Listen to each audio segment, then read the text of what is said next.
Hi, this is Eric from longboxreview.com.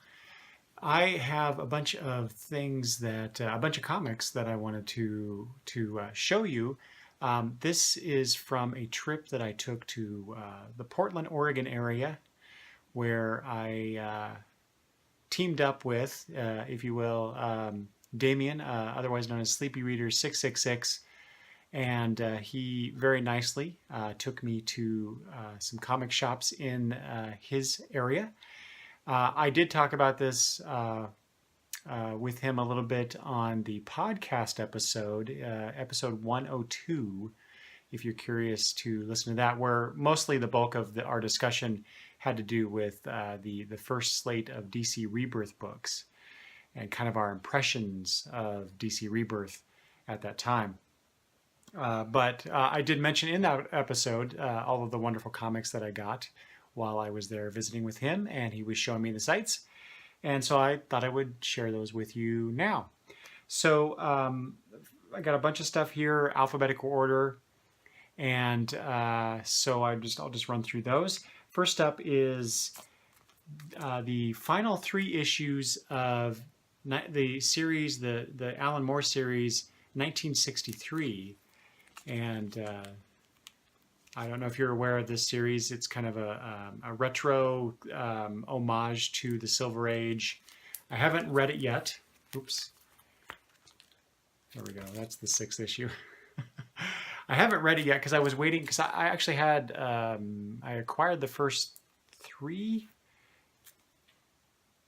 Yeah, the first 3 issues of this through the years, and it's been increasingly.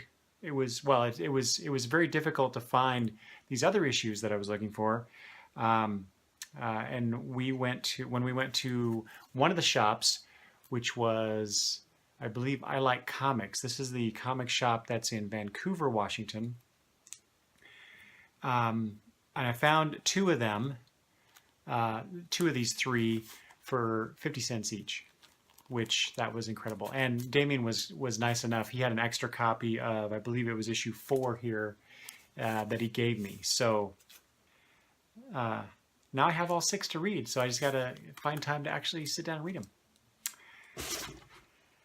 And then I also acquired a bunch of Booster Golds.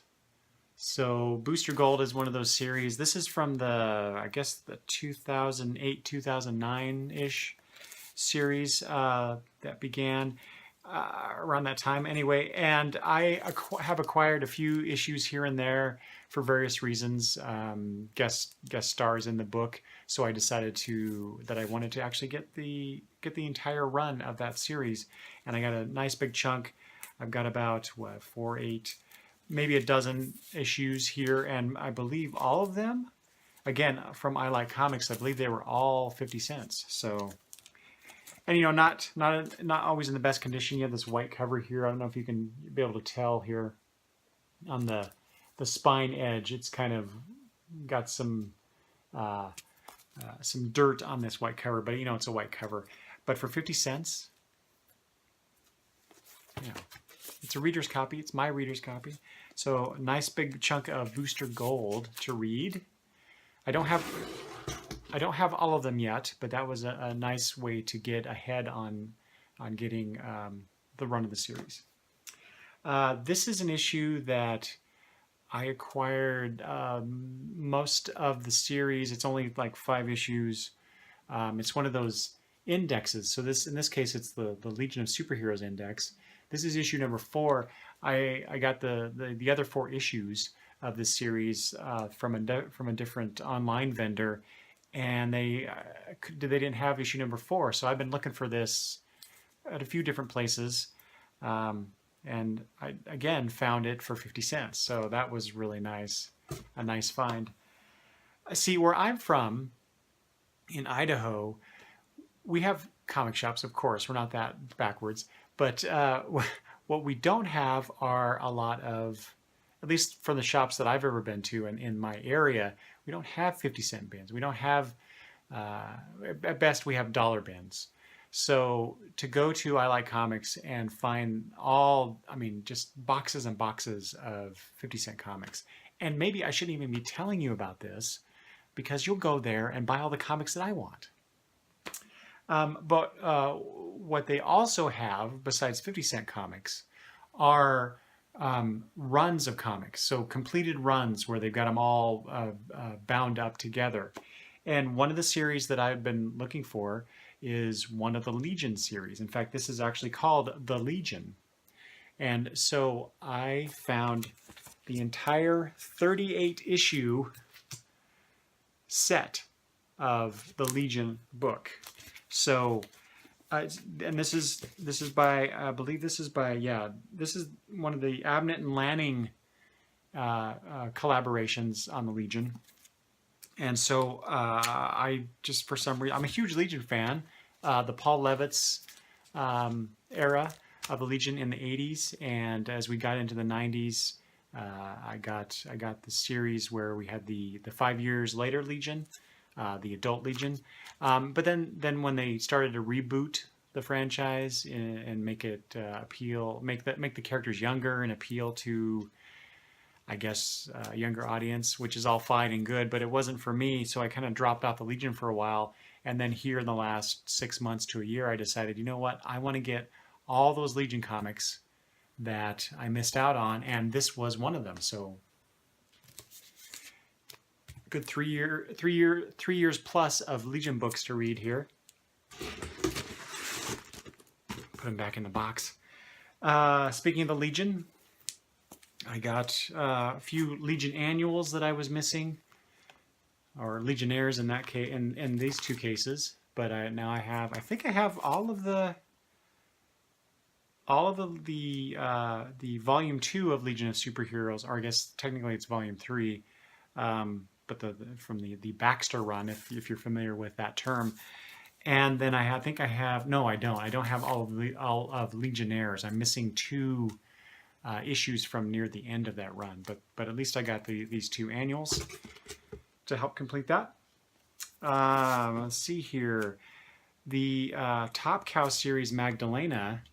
I found a bunch of issues. I have like the back half. I think it only lasted like 12 issues. I have the back half of that and issue number 1. So I actually ordered issue number 1 off of DCB Service years ago to give it a shot, and then for some reason didn't order the rest. I don't know why. I think maybe I got it and I'm like, oh, I'll just wait for the trade on that. But then I ended up getting issues, I think it's I got 9. They were doing a storyline that appealed to me, so I got from issue 9 on through the end of the series, and decided I should have the entire run. So I got those. I'm still missing, issue number 4. So I still got to find that. And speaking of Magdalena, I didn't know about this until recently, but there was a Magdalena Daredevil team up that they did, which makes a lot of sense. Magdalena is a character that's steeped in religion and religious mythology, and Daredevil has his own Catholic hang-up. So to me, it makes sense to kind of pair these 2 up.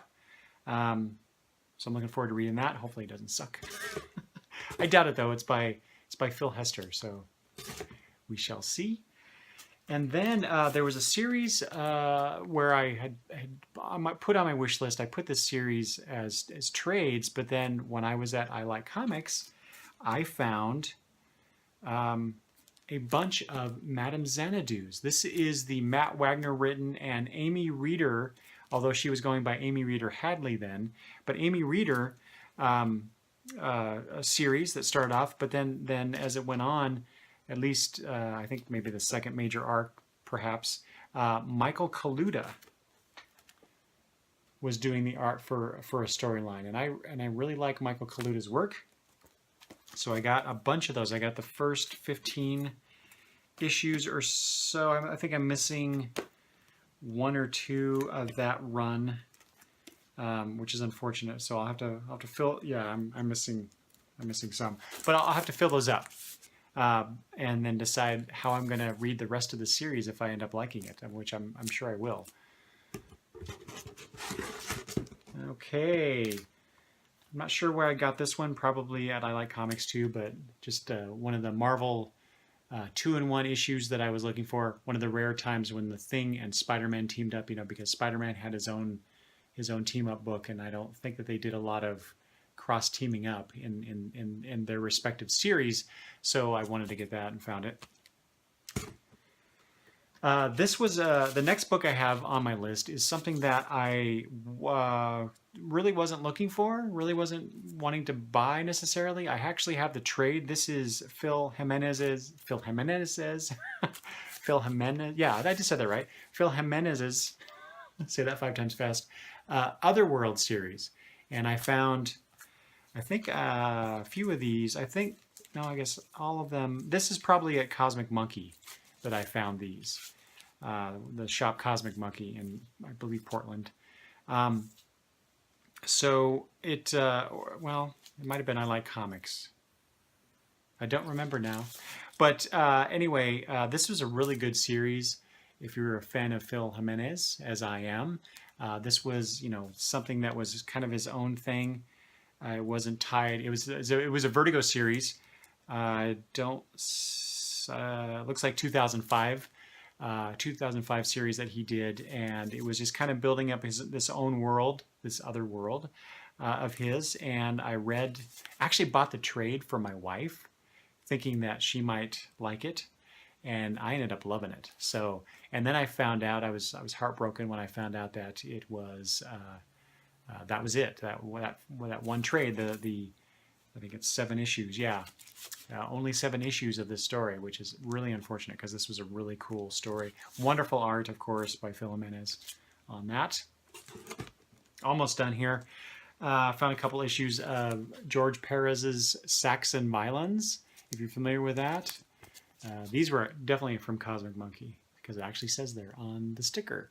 So I like George Perez, who doesn't? And he had this series from Epic Comics. And I have the first issue, I think the 4th issue. I think I'm missing issue number 5. Or I'm missing 4. I don't know. But I'm missing some. And finally, I wanted to show you this. This is a crossover series between DC and Malibu Comics from, looks like 1994, 95. Yeah, late 94, early 95. Where they teamed up the Star Trek and Star Trek The Next Generation and Deep Space Nine franchises from those respective companies. I had no idea this had come out. I'm a huge Star Trek fan. I've liked pretty much all the series except Voyager. But Deep Space Nine is my favorite of all the Star Trek series. And I had no idea that they had done this crossover thing until just a few months ago. When I was looking at adding to my wish list for other Star Trek series that I have in my collection, where I dropped off at some point. And as I was looking through the various issues that I could add to my wish list, I discovered that they did this crossover, and I found this. I believe again it was part of the set. Yeah, it was at I Like Comics, the part of the sets collection they have, where I got all 4 of the issues for one pretty low price. They weren't 50 cents a piece, but close enough.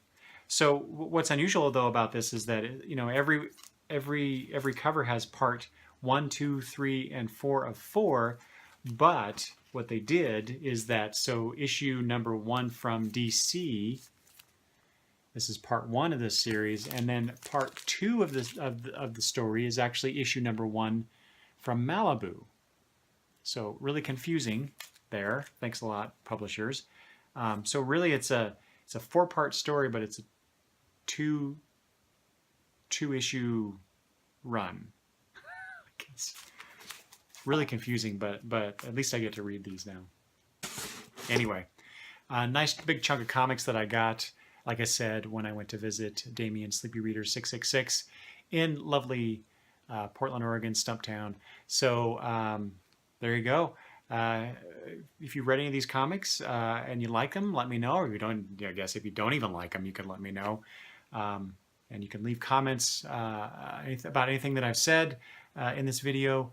if you'd like, below the video, or you can always email me at longboxreview@gmail.com, and I'm active on Twitter at longboxreview. So thanks for watching, everybody. Bye.